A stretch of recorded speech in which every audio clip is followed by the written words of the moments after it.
Bonjour, dans quelques minutes vous verrez une vidéo où j'ai demandé à Bruno Clavier de nous parler des liens entre agression sexuelle et transgénérationnelle.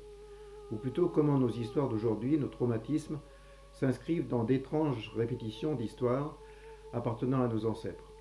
Plus que jamais, avec les actualités et la parole qui se libère, nous percevons à quel point des vies sont fracassées par ce qu'on ne peut plus appeler des abus, mais bien des crimes sexuels.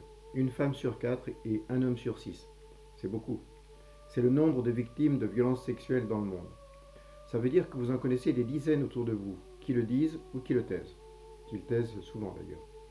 Que faire, mais surtout que fait la société pour protéger et guérir? Le programme SVS, Stop aux violences sexuelles, né en mars 2013, prend le problème à bras-le-corps. Il propose de mettre fin à ces abus, notamment en faisant parler les victimes, mais aussi de changer la loi pour les protéger et participer à ce qui peut s'apparenter, dans le meilleur des cas, à un processus de guérison. Les conséquences de ces violences sont graves. Anxiété, dépression, troubles obsessionnels, compulsifs, troubles du sommeil, troubles du comportement alimentaire, dépendance aux drogues ou à l'alcool, ainsi qu'une multitude de pathologies somatiques. Mais il faut aussi savoir qu'un homme ou une femme abusée sera appelé au cours de sa vie à revisiter ces violences en endossant soit le rôle de victime, soit celui du prédateur, auteur des crimes sexuels, pour générer de nouvelles souffrances dans ce qui s'apparente à un cycle infernal de répétition. Un travail de réparation est à faire, souvent avec l'aide d'un thérapeute et parfois même avec un pôle de thérapeutes ayant des pratiques différentes et complémentaires. Parmi celles-ci, l'arbre généalogique et le travail transgénérationnel constituent une approche importante pour identifier dans l'arbre les verrous qui imposent ces répétitions. Et pour cela, je donne la parole à Bruno Clavier. Alors, d'abord, il me paraît important de dire qu'on se connaît. Je travaille depuis pas mal d'années, depuis une vingtaine d'années, sur le transgénérationnel, d'abord avec Jodorowsky, ensuite avec Didier Dumas. Et puis, il y a un an, j'ai décidé de tout reprendre à zéro et de faire la formation avec toi au Jardin d'Idées. Donc, je travaille à Grenoble, je suis psychothérapeute. Si je fais cette formation, c'est parce que ça m'intéresse dans mon histoire, mais c'est aussi pour mon travail de thérapeute. Et puis c'est aussi parce que je fais partie de la plateforme Stop aux violences sexuelles à Grenoble. Le thème de cette interview, ça va être de voir comment justement les histoires de nos ancêtres participent à entraîner des hommes et des femmes dans des histoires d'abus. Ça va être la partie un petit peu pédagogique. Mais après, une autre partie qui va être, c'est comment les compréhensions transgénérationnelles peuvent permettre de participer à sortir les gens de leurs difficultés. Alors, on va pas tout refaire. Hein. Sur YouTube, il y a beaucoup de conférences, de ta part notamment, hein, où tu as expliqué ce que c'est que les fantômes, ce que c'est que les répétitions. Et j'aimerais qu'on se focalise sur un type de répétition qui dit un peu que finalement, les abuseurs et les abusés ont dans leur histoire des histoires pas claires et en lien avec la sexualité.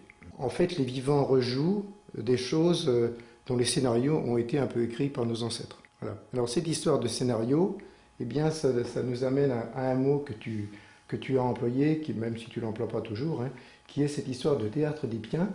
J'ai pensé que ça pouvait être une porte d'entrée pour rentrer dans le thème. Déjà, la première chose, c'est que le DIP, pour moi en tout cas, c'est avant tout l'interdit de l'inceste. Je ne suis pas le seul à le dire, mais on oublie ça. C'est-à-dire, on s'est focalisé sur le DIP, on va dire, très freudien, et beaucoup la castration, le désir, par exemple, de la mère pour le garçon et tout ça. Or, le DIP, c'est vraiment l'interdit de l'inceste, et c'est l'interdit qui vient après les deux premiers. Le premier, c'est l'interdit de l'anthropophagie, l'interdit de manger l'autre. Puis le deuxième, c'est l'interdit de tuer l'autre, sauf en cas de guerre, ou en cas, sauf pour les policiers, pour les militaires.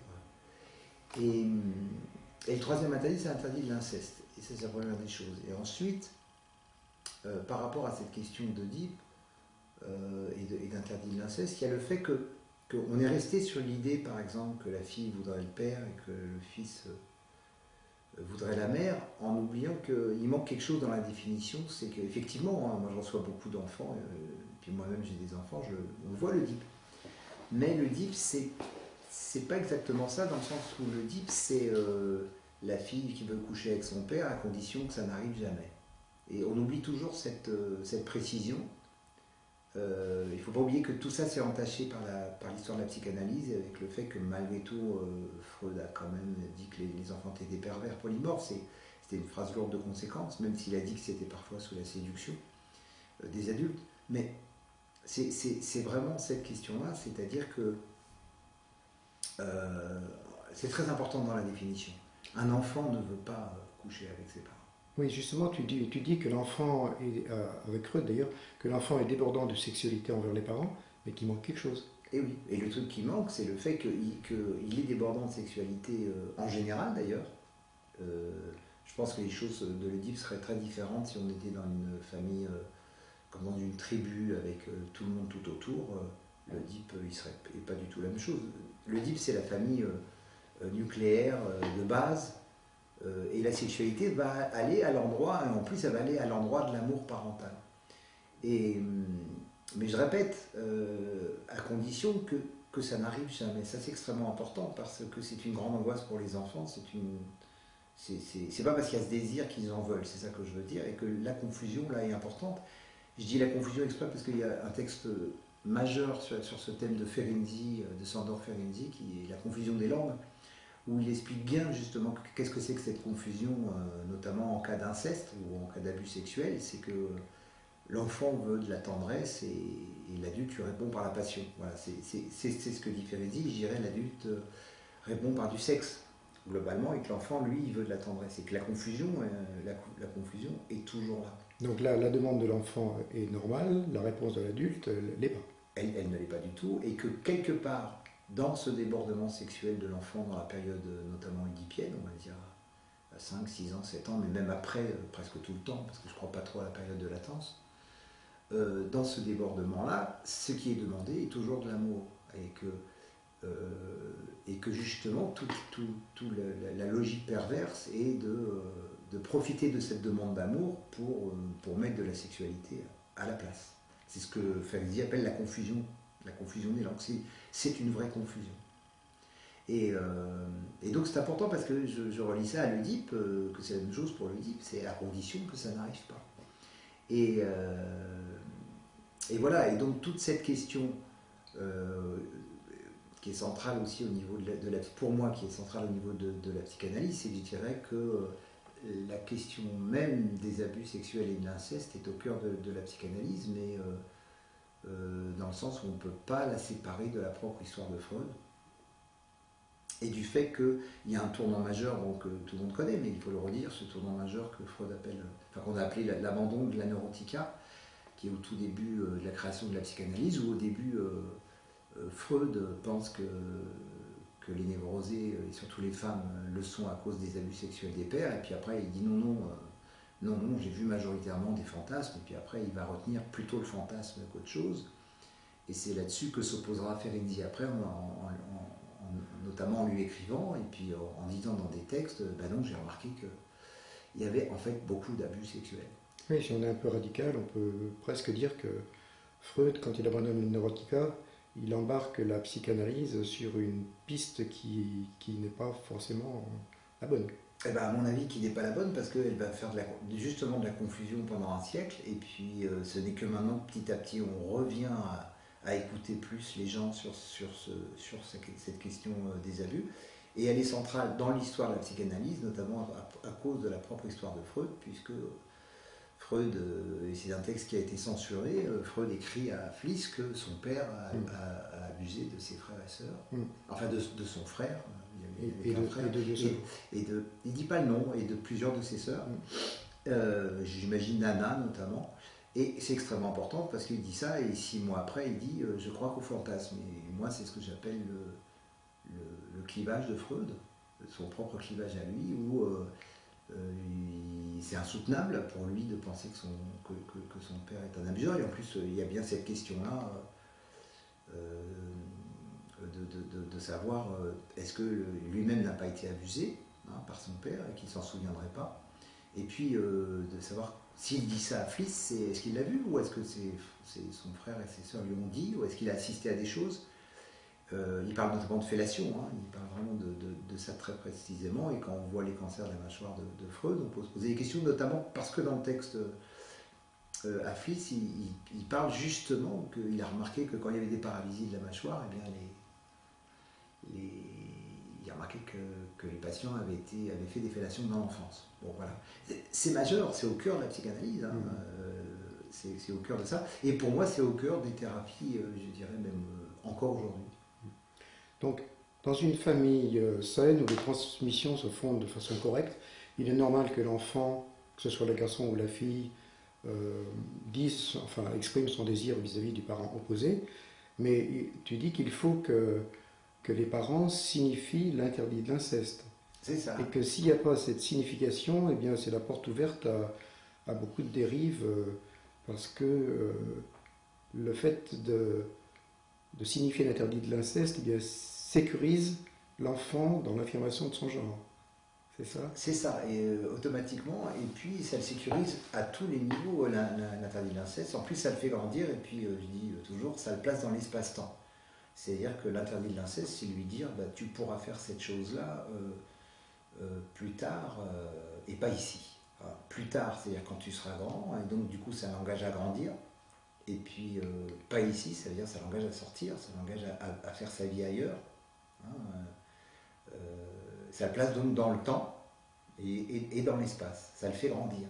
Et l'inceste et les abus sexuels en général, et surtout les incestes aussi, eux, ils empêchent de grandir. Et ils font que une partie de la personne est restée bloquée à l'endroit de l'inceste ou à l'endroit de l'abus sexuel.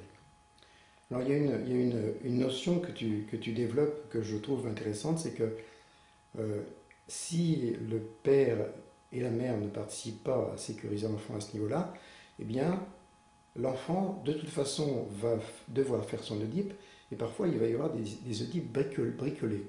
Bah, tous les Oedipes sont un petit peu, c'est quand même un bricolage pour moi, l'Oedipe. Hein. Mais c'est quand même la façon dont l'enfant va donc se projeter dans l'avenir.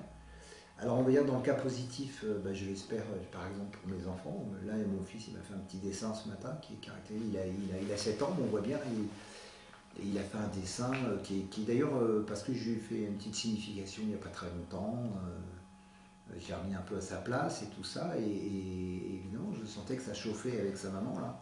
Et il a fait un dessin très mignon où il y avait un grand château avec un chevalier d'une couleur là. Alors on peut se questionner sur la couleur rouge, mais en tout cas il était plus grand ce château, et puis le chevalier était grand, et puis il y avait un petit château bleu, plus petit avec un chevalier bleu, puis alors je lui disais, mais ils font la guerre ces deux-là? Il me dit, oui ils font la guerre, mais je dis, mais qui va gagner? Il dit, le grand il va gagner parce qu'il a un cheval. Bon, et ça c'était caractéristique pour moi d'un dessin entre guillemets d'un bon passage de l'Oedipe, j'espère que je ne me trompe pas, hein. Mais parce qu'à ce moment-là, il peut pas, il n'a pas le pénis de son père, hein, c'est ça le grand cheval, c'est quelque chose, il ne peut pas faire l'amour à maman, il faut qu'il le comprenne, mais lui il s'est déjà projeté dans l'avenir, il a son propre château, et puis son petits qui vont grandir, hein, donc plus tard il aura une femme comme maman, et il sera fort comme papa, enfin, c'est comme ça qu'ils le pensent, les enfants. Alors voilà, on va dire que là on a un Oedipe... Pardon. On a un Oedipe qui se passe bien, et puis globalement c'est ça, mais l'Oedipe en général, eh bien, il est tout à fait différent quand ce n'est pas signifié, c'est-à-dire quand les parents ne disent jamais rien là-dessus, et il faut répondre à certaines phrases. Je dis toujours quand je reçois des parents avec les enfants, dès que la petite fille dit plus tard je me marie avec papa, il faut lui dire c'est pas possible. Il faut lui dire. Il faut lui dire, parce que si on ne lui dit pas, hein, ou alors on voit des mamans qui disent c'est mon petit prince, c'est mon chéri, puis alors le petit il dit je me marie avec maman, oh t'es trop mignon. On ne dit pas t'es trop mignon. Il faut tout de suite signifier. Bon voilà, ça c'est dans le cas donc on va dire général. Et puis les Oedipes se font avec ce qu'il y a dans la tête des parents. C'est-à-dire que si maman, par exemple, elle aime pas papa, mais qu'elle aime un prince charmant auquel elle pense tous les jours, eh ben, l'Oedipe se fera avec le prince charmant. Si elle pense à un frère mort, l'Oedipe se fera avec le frère mort pour la fille, avec éventuellement même des fausses couches et des avortements. L'Oedipe se fait avec tout ce qu'il y a dans la tête du parent, et qui, pour l'enfant, le fait jouir. Donc, c'est là que les Oedipe se bricolent avec plusieurs personnages. Voilà. C'est beaucoup plus... la triangulation pure, de toute façon, n'existe pas, je pense pas plus pour moi, mes enfants, que pour le reste. D'accord. Voilà. Et juste dire, bon, ça, on va dire, ça c'est l'Oedipe. Et évidemment, dès que s'en mêle l'inceste, bah, tout est mis par terre. C'est-à-dire que l'Oedipe est complètement... il n'est pas fait, il ne peut pas être traversé, c'est fini. C'est-à-dire que... Et on n'est pas projeté dans l'avenir, on n'est pas projeté dans l'espace-temps, et l'inceste fait que la personne, jour après jour, elle n'a pas vraiment d'avenir. Alors, dans les ordres, dans ta pratique en cabinet, comment est-ce qu'on repère cette histoire d'abus? Il est question de répétition, mais est-ce que, sans refaire toute la théorie, est-ce que tu peux parler un petit peu de cette notion de fantôme? Alors, la notion de fantôme, donc le fantôme, c'est le traumatisme de l'autre. Hein. C'est le traumatisme de l'autre et évidemment le traumatisme de ses parents ou de ses grands-parents ou ainsi de suite. Et en nous, on porte nos traumatismes, c'est-à-dire notre enfance, notre vie, et on porte, c'est là que c'est beaucoup plus vertigineux, on porte aussi les traumatismes de nos ancêtres, je dirais même de presque tous, et très fortement de certains, et à ce moment-là, c'est ce qu'on appelle des fantômes. Et ça vient donc hanter la personne, et pour donner un exemple, on voit très très bien, c'est très clair avec les enfants. J'ai plein d'exemples comme ça d'enfants qui font des symptômes, notamment pour la question des abus sexuels et des incestes, sans jamais être au courant de ce qui est arrivé à leurs parents ou à leurs grands-parents, et qui font dessiner. Donc tu dis que l'enfant sait sans savoir. Il sait, mais il ne sait pas qu'il sait. Il ne sait pas. Et d'où la confusion d'être prudent avec les dessins d'enfants. Parce qu'il y en a qui clairement dessinent des scènes sexuelles. Or, j'ai eu plein de cas d'enfants qui dessinaient effectivement des scènes sexuelles, mais qui appartenaient à leurs parents ou à leurs grands-parents. Ou même des fois au-dessus. Mais là, c'est très classique, les parents et les grands-parents. Donc, ça, c'est des choses qu'on va voir, mais qui sont fines. Hein. Il faut vraiment être toujours très prudent. Il faut bien regarder ce qui se passe. Tout à l'heure, j'ai fait une supervision avec une psy qui m'a envoyé un dessin. C'était clair. Là, je voyais qu'il y avait un abus quelque part. Et il était clair qu'il était, à mon avis, pas avec le père, même si la scène du dessin montrait le père. Hein, mais à mon avis, c'est quelque chose d'antérieur qui s'est passé. Alors ça, c'est ce qu'on voit avec les enfants dans les dessins. Et puis, avec les adultes, il y a cette complexité des abus sexuels et de l'inceste de déclencher presque systématiquement de l'amnésie. Et ça, c'est très compliqué parce que c'est le grand problème. C'est le grand problème, c'est que dès que... Alors, il faut comprendre, l'inceste ou l'abus sexuel, c'est quelque part une information colossale qui vient au moment où elle ne doit pas venir, c'est-à-dire ou de la mauvaise manière. Donc automatiquement, ça va faire... c'est plus qu'une effraction, c'est une implosion de la personnalité. Un enfant, ça vient se mettre toujours au lieu du désir, c'est-à-dire que un enfant, il est sensuel, et quand l'adulte touche l'enfant, il vient, non seulement ça va avoir des tas de mauvaises conséquences, mais en plus, il vient presque kidnapper le plaisir de l'enfant qui va être après attaché à jamais à l'abus sexuel et à l'inceste. Il vient kidnapper le désir, ce qui fait que ça met dans une position impossible à ce moment-là, et que ça fait ce que j'appelle moi toujours un court-circuit, c'est-à-dire que ça disjoncte. Et ça va faire un disjonctage, ça va provoquer le clivage, c'est-à-dire la personne va se mettre en deux, ça va produire le déni et l'amnésie. Et parce que c'est insoutenable, c'est trop fort, c'est un court-circuit pour le corps, en particulier de l'enfant. Hein, pour le corps de l'enfant, c'est un court-circuit insoutenable.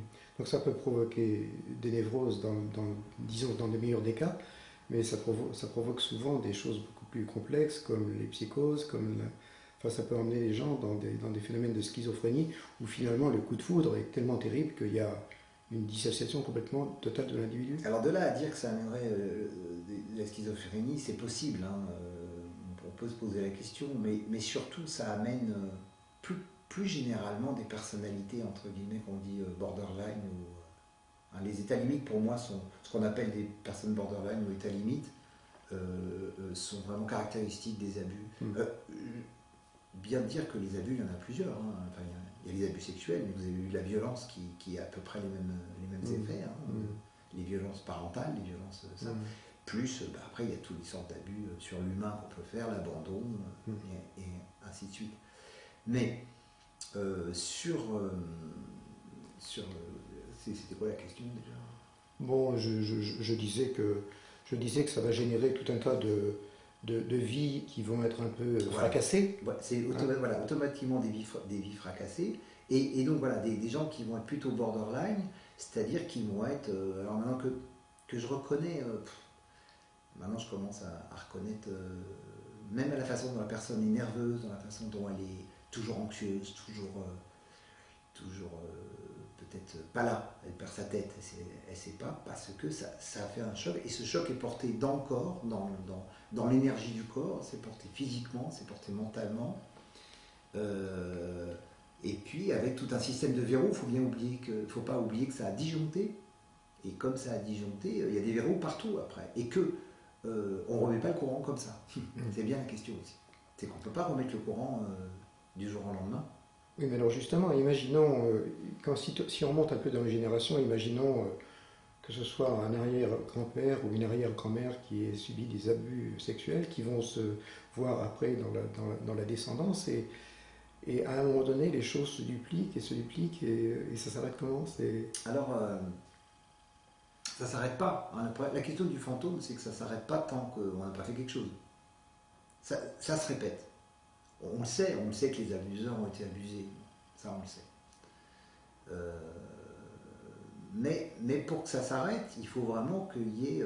la première des choses avec les abus et avec les incestes, la première des choses, c'est la question de justice. On ne peut pas séparer la question de justice de la question de l'abus sexuel et de l'inceste. C'est-à-dire que quelque chose a été fait à un enfant, et tant qu'il n'a pas eu justice, il y aura du désordre. Donc c'est l'histoire de la dette, là. Oui.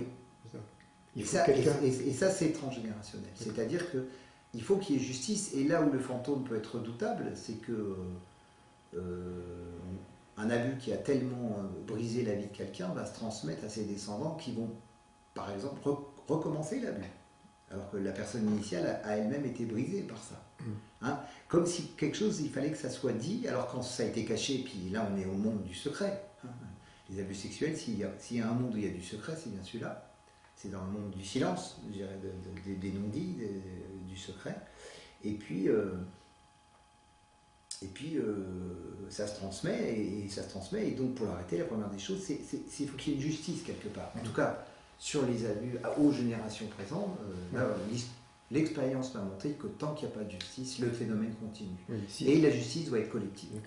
S'il y a eu meurtre ou s'il y a abus, c'est-à-dire si quelqu'un a fait, on va dire, une faute, s'il n'a pas payé, ce sont les descendants qui vont payer. Voilà, qui vont payer, qui vont reproduire, et qui vont tenter, en le reproduisant, de le symboliser, parce qu'il faut que ça soit symbolisé, il faut que ça soit dit. Et puis voilà, et là il y a vraiment cette notion de justice, et ce qui fait que souvent, j'ai vu dans le destin des abusés, soit ils sont abusés à nouveau, soit abuseurs. C'est presque une règle, tant qu'ils n'ont pas travaillé la question. Ils seront soit abusés, soit abuseurs, ils vont parfois osciller entre les deux, ou prendre une position claire. C'est quand même... J'imagine que tu n'as pas beaucoup d'abuseurs qui viennent dans ton cabinet en disant qu'il y a plus des abusés, c'est-à-dire des victimes, qui viennent te voir que des abuseurs. Bien entendu. Enfin oui, alors d'abord parce que c'est comme ça, et puis par le fait aussi qu'il faut bien comprendre que les abuseurs sont des pervers. Bon. Et que la structure perverse, même si elle a subi un abus, est différente de la... C'est ce que je veux dire, c'est que des abusés vont faire soit des pervers, soit des abusés. C'est pas la même chose. Et du coup, la question des pervers, c'est qu'ils sont, on va dire, relativement et très fortement inaccessibles, on va dire, aux soins, parce que d'abord ils ne demandent pas, il faut dire qu'ils le demandent, puis comme ils ne le demandent pas, et la question vraiment de la rencontre entre le pervers et l'abusé, elle est justement là. Donc les pervers ne courent pas chez les psychanalystes et chez les psys, ils ont autre chose à faire, et en particulier, ils ont à faire de continuer leur perversion, même si, entre guillemets, ça les fait souffrir. Mais tout à l'heure, on parlait de théâtre oedipien, donc là, c'est pas du tout la même chose, mais en fait, c'est un théâtre, cette histoire du rapport entre le prédateur et l'abusé, c'est le jeu dramatique, hein, mais du bourreau et de la victime. Et Oui, mais là je suis prudent là-dessus parce que, avec une expression, voilà, je m'excuse, hein, avec une expression comme ça, elle est toujours dangereuse. Parce que c'est pas un jeu, déjà. Et puis la question, on dit souvent le bourreau, la victime, et il faut faire très attention à ça dans le sens où quand il y a des victimes, il y a des victimes. Et puis c'est tout. D'abord les victimes doivent être reconnues, et après on peut... et puis il y a eu l'abus, ça doit être reconnu. Ce que je veux dire, c'est ça qui est extrêmement important. C'est que ça doit être reconnu comme toutes les choses les plus cruelles de l'humanité, les génocides, les choses comme ça, elles demandent à être reconnues, à être nommées et tout, et donc les abus demandent à être nommés. Ce que je veux dire, je rentre, pas moi personnellement, pas trop dans l'histoire du bourreau et de la victime, parce que très vite, il y a des pensées comme ça qui diraient la victime a choisi son bourreau, c'est justement des pensées perverses. C'est ce que je veux dire. Pourquoi je dis ça, c'est parce que la victime ne choisit pas, parce que la victime c'est l'enfant et que l'enfant ne choisit jamais. Alors d'accord, mais c'est quand même un jeu social qui fait que c'est pas n'importe quel, comment dire, les gens qui ont été mal codés dans leur enfance, c'est pas tous qui vont vivre des abus. Donc à un moment donné, il y a quelque chose qui se rejoue dans l'histoire de la personne, mais pour revivre quelque chose qui s'est vécu dans les étages supérieurs. Alors, je sais bien que le mot jeu est un mot extrêmement maladroit, mais c'est quand même un espèce de théâtre social qui a lieu souvent. C'est comme si la victime avait un rendez-vous pour reproduire quelque chose. Évidemment, mais... Pour reproduire quelque chose, et peut-être pour le guérir. Alors, de toute façon, la tentative, elle est, on va dire, quelque part pour le guérir, mais d'une façon folle. Mais d'une façon folle et qui ne tient pas debout, mais qui en fait, mais qui est souvent le symptôme. Le symptôme, pour moi, il cherche toujours à guérir quelque chose, quelqu'un, quelque part. Mais là, cette question-là, c'est que on est carrément dans la répétition et que et puis qu'il y a un autre phénomène. Il n'y a pas que le phénomène de quelque chose à dire ou quelque chose à faire, c'est qu'après c'est une structure. Tout à l'heure, j'avais en séance une femme qui était multi-abusée quand elle était enfant. Voilà, elle a la quarantaine et on parle et tout d'un coup, on s'aperçoit que dans la vie actuelle, elle continue. Elle continue et elle continue évidemment inconsciemment à rencontrer le bourreau. Enfin, et je lui ai dit, vous avez choisi d'être victime. Voilà. Puis il y en a qui ont choisi d'être bourreau. Entre guillemets choisi, mais en tout cas, elle est, il y a comme une programmation. Hein, c'est vraiment, il faut déprogrammer. Ça. Alors justement, je voulais qu'on aborde un petit peu la deuxième partie, c'est-à-dire que voilà, donc l'histoire, les ancêtres, la répétition vont générer une histoire qui amène la personne dans ton cabinet ou dans le cabinet des gens qui travaillent avec les personnes qui ont été abusées. Comment les compréhensions transgénérationnelles, comment la psychanalyse transgénérationnelle peut participer à aider à sortir les personnes de souffrance qui sont parfois terribles. Ça dure depuis 20 ans et puis tu nous as cité beaucoup d'exemples où finalement parfois il y a des psychanalyses qui sont interminables parce qu'il y a des choses qu'on ne connaît pas et qui sont des espèces de verrous. Et si on ne les lève pas, eh bien la personne tourne en rond.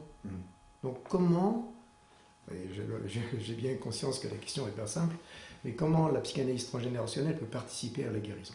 Alors, la psychanalyse transgénérationnelle, pour moi, ce n'est pas que les arbres généalogiques et les ancêtres. Hein. La psychanalyse transgénérationnelle, c'est de la psychanalyse avec le simple fait qu'on tient réellement compte qu'une personne a des parents et un environnement quand elle est petite. C'est juste cette psychanalyse-là. C'est-à-dire que c'est une psychanalyse, là je le dis, plutôt de l'environnemental, c'est-à-dire quelque chose, je dis souvent quelque chose a été fait à quelqu'un ou qui n'était pas adéquat, là c'est au sens de Winnicott, il n'y avait pas quelque chose d'adéquat pour les besoins de l'enfant, pour son bon développement, donc voilà.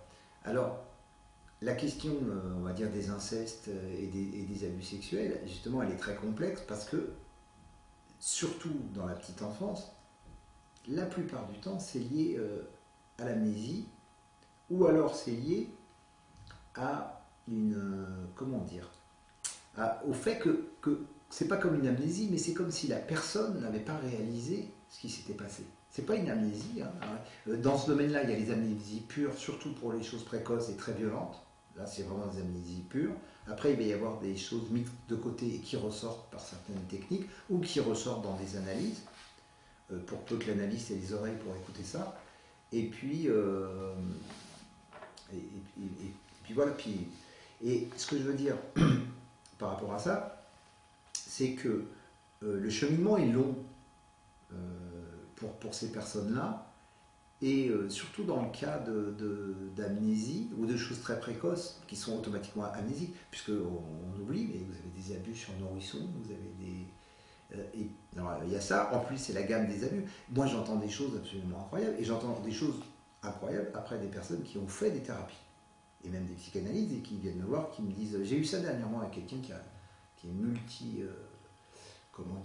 analysé, une personne vraiment qui a fait beaucoup d'analyses dans sa vie et tout, et je la regarde, je la connaissais en fait. Puis à un moment, je la regarde et je vois son espèce de taux de nervosité et tout ça. Puis à un moment, j'ai une espèce d'intuition. Je lui dis, mais t'as été abusé, toi. Elle me fait, bah oui, non, enfin voilà. Et elle commence à me raconter une scène avec. Elles étaient plusieurs sœurs avec papa qui emmenait à son tour chaque fille dans le truc. Chaque fille pour aller à moitié nue, faire de la gym avec papa. Quand maman n'était pas là, bah, tout d'un coup, elle dessine un tableau où c'est un vrai abus terrible, quoi. Bon, et elle me dit, oui, mais tu comprends, j'ai pas été pénétré, il s'est pas passé, pas eu d'attouchement, mais la gamme des abus, elle peut être beaucoup plus large que ce qu'on croit, et la gamme du traumatisme, incroyable. C'est-à-dire, un enfant a d'une sensibilité telle qu'il n'y a pas de demi-mesure à cet endroit-là, et il n'y a pas de plus ou moins des choses très trash, très, très terribles. Mais ça c'est important, parce que déjà, ça demande tout un travail d'accueil au niveau de la psy, pour que la personne soit accueillie et entendue là-dedans. Moi, j'ai quelqu'un comme ça, où on a mis, et on met parfois plusieurs années, parce qu'en plus, les gens ne vous le disent pas, ou ils ne pensent pas à vous le dire, et en fait, c'était majeur. C'était majeur je dirais même que ça aurait été mieux de travailler ça au début, mais des fois, ça arrive très tard. Hein, un autre cas comme ça, c'était l'abus par le regard, on oublie ça. Et c'est drôle parce que moi je dis aux gens, mais vous savez que ça se condamne le voyeurisme. Et pourquoi ça ne se condamnerait pas dans la famille, hein, dans des familles par exemple où il n'y a pas de porte à la salle de bain. Et puis où les parents rentrent dans la chambre, comme ça quand les filles sont ados, ou les garçons ados, même avec les garçons c'est ça. Et puis voilà, puis le papa rentre, la fille a 14-15 ans, elle prend sa douche, puis elle rentre, et puis il vient se raser en sifflotant.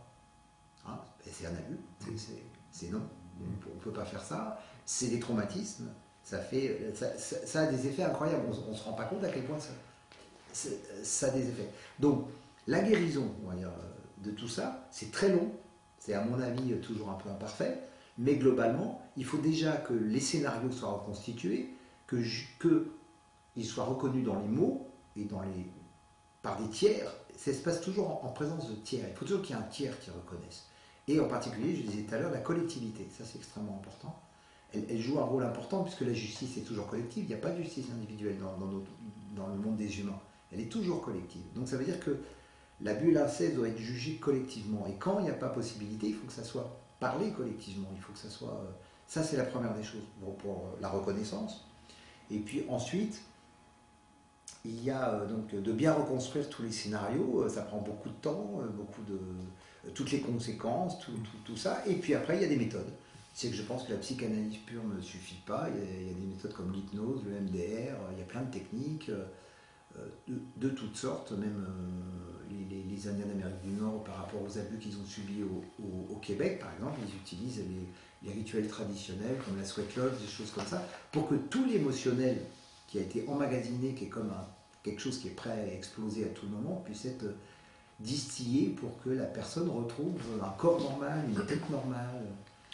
Alors avant, donc tu emploies le mot rituel, on y reviendra peut-être dans un moment, mais donc au départ toi tu es psychologue, psychanalyste, mais quand tu passes en transgénérationnel, ça passe, le travail va commencer, donc il y a toute la partie verbalisation, toute la partie émotionnelle, mais il y a aussi toute la construction de l'arbre qui est importante. Après, c'est là que c'est la complexité, c'est d'aller reconstruire l'arbre pour voir comment il y a une transmission, comment les mêmes scénarios se sont rejoués. Hein, et comment on peut arriver avec des difficultés dans le sens d'arriver à trouver les origines, ce qui n'est pas simple. Donc la clé, en général, on voit bien ça dans les arbres, c'est les répétitions. Voilà, les répétitions de dates, de prénoms, c'est quand il y a répétition qu'il y a la signature de quelque chose qui ne va pas, d'un fantôme. Oui, par exemple, moi j'ai un cas comme ça hier qui était très très intéressant d'une jeune femme, elles étaient 3 sœurs et les 3 sœurs n'avaient pas d'enfants et pas d'hommes. Et cette femme est venue travailler avec moi, puis après je l'ai envoyée en psychanalyse à quelqu'un d'autre, mais elle a travaillé avec moi l'arbre généalogique. Et c'est hier qu'on a vraiment compris quelque chose, notamment par un secret de famille qui a été levé, et que sa grand-mère maternelle, il y avait 3 sœurs, et que les 3 sœurs avaient été incestées par le père.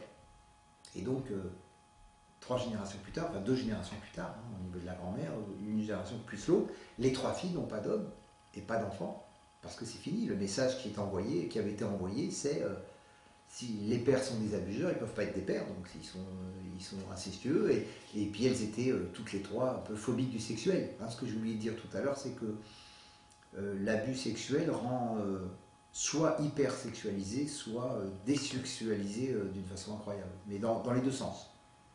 On trouve toujours ça, c'est-à-dire soit phobique du sexuel, soit hyper sexuel. Alors oui, c'est intéressant parce que Jung abusé, c'est un phobique du sexuel, à mon avis, par rapport à Freud, et Freud abusé, à mon avis aussi, c'est contraire, c'est hyper sexuel, tout en ne l'étant pas, puisque c'est quelqu'un qui n'avait pas de sexualité. Oui. Alors on voit bien le paradoxe. Il était hyposexuel, oui. Hypersexuel, puisqu'il voit du sexe partout. Oui. Alors mais il ne le fait pas. Mais il ne le fait pas non plus. Et quand même, une des règles, c'est vraiment que. Je me rappelle comme ça d'une séance avec une. On a vu que le père avait été abusé. Le père de l'enfant, j'avais reçu, sa mère lui faisait des fellations. Et quand on a parlé de ça, sa femme lui a dit: ah, je comprends pourquoi tu n'aimes pas ça, les fellations. Elle disait ça à son mari. Et je disais: c'est rare les hommes qui n'aiment pas les fellations. Et vous voyez, là, l'abus sexuel enfant avait dit que cet homme ne pouvait absolument pas supporter. Donc ça rend quand même globalement phobique du sexuel. On ne peut plus. Ou on hypersexualise pour rejouer le traumatisme. Donc en rentrant dans son histoire, en mettant de la conscience, je reprends la phrase de Jung là, que je trouve toujours intéressante: ce qui ne remonte pas à la conscience, je résous sous forme de destin. Finalement, pour faire en sorte de stopper ou de guérir, de stopper pour que la personne ne soit plus abusée une nouvelle fois, eh bien, il va falloir parler, mais il va falloir aussi voyager dans l'arbre pour voir... où est-ce qu'il y a des répétitions. D'accord. Où est-ce qu'il y a des répétitions, et puis avec évidemment toujours cette difficulté de la loi du silence, des secrets, des choses comme ça, mais ça transparaît toujours. Ça transparaît toujours, et dans les analyses en tout cas, les rêves sont très puissants pour ça, parce que ça arrive dans les rêves. Et c'est là que c'est intéressant, puisque effectivement le rêve qui va être à une époque interprété comme du fantasme, pour moi, là où on interprétait du fantasme, parce qu'on savait que par exemple la fille pouvait pas être incestée par son père, elle faisait un rêve, on disait: ah, c'est du fantasme. On oubliait l'autre piste, qui est que c'est peut-être le rêve de l'autre. Ça m'arrive sans arrêt, ça. C'est-à-dire qu'on va rêver non pas on va rêver de ce qui arrive à ses parents, par exemple. Et c'est là qu'il y a eu beaucoup de confusion. Alors que la psychanalyse va prendre au pied de la lettre le rêve, en disant que c'est le rêve de la personne, et que ça peut être, ça s'adresse à quelqu'un dans les générations. Voilà, après il faut étudier, il y a toute une technique, il faut être très prudent avec ça. Quand on a des rêves, quand on a des dessins d'enfants, qu'est-ce qui va être de l'ordre, on va dire, d'une symbolisation, parce que je dirais pas du fantasme, j'ai mal avec ça.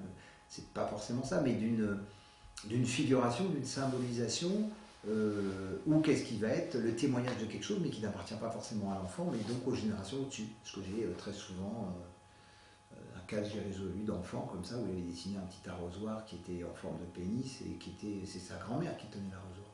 Et puis la grand-mère en séance a parlé de fellation qu'elle avait subi quand elle était petite, au même âge que l'enfant. Bon voilà, ça c'est un exemple.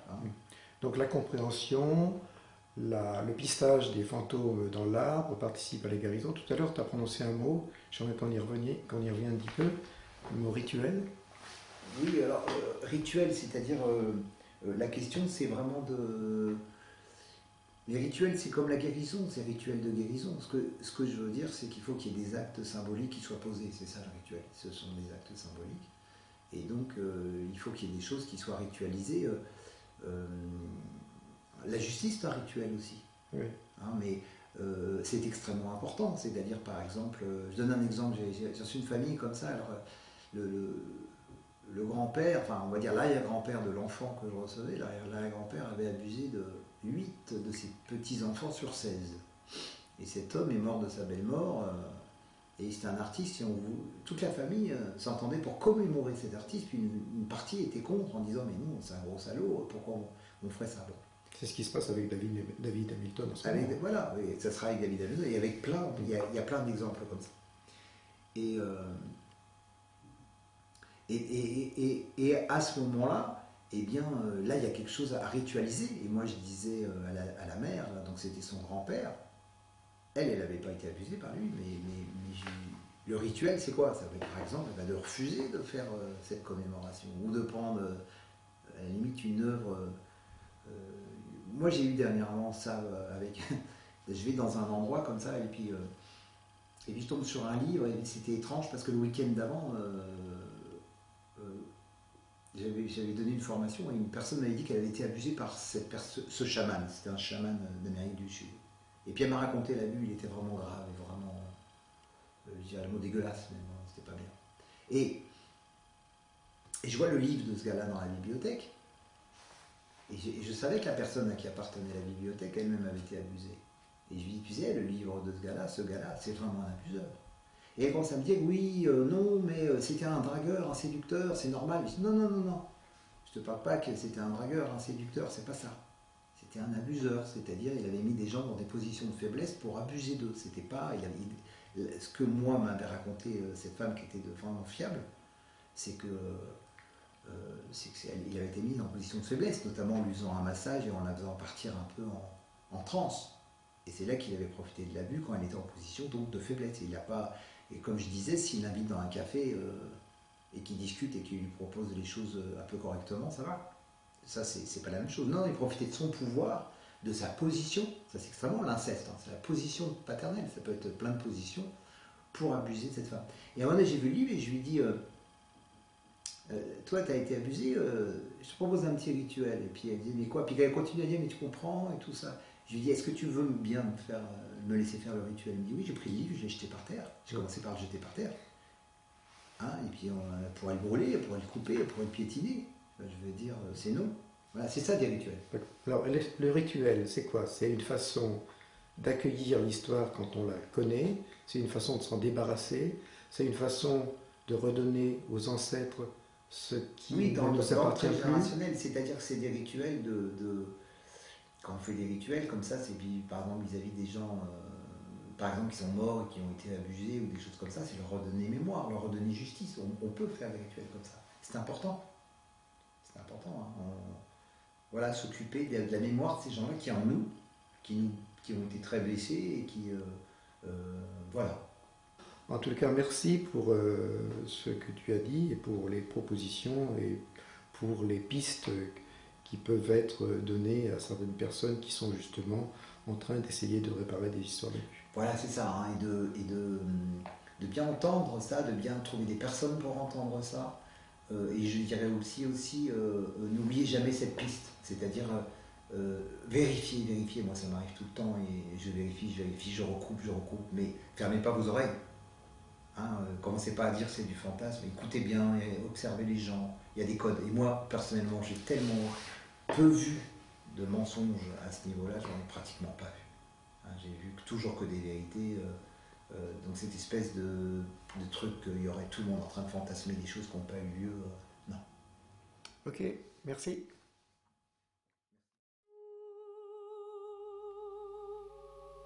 Pour ceux qui s'intéressent à ces compréhensions transgénérationnelles, quelques livres. D'abord, un des plus anciens, celui de Dan Ancelin. Ensuite, Didier Dumas, bien sûr, L'Ange et le fantôme, mais il en a écrit beaucoup. Et puis beaucoup d'autres livres, un assez transversal, J'ai mal à mes ancêtres. Et puis d'autres livres, Le poids des secrets de famille, Psychogénéalogie de Nathalie Chasserio. Et puis bien sûr les livres de Bruno Clavier, 2 livres, l'un que je n'ai pas qui s'appelle Les fantômes familiaux, et puis le dernier qui vient de sortir, Les fantômes de l'analyste. Et puis aussi un clin d'œil pour Françoise Arnold qui a fait un web feuilleton qui s'appelle La Renarde, et vous pourrez trouver ça en cliquant sur Google, son nom ainsi que La Renarde. Merci pour votre attention. Au revoir.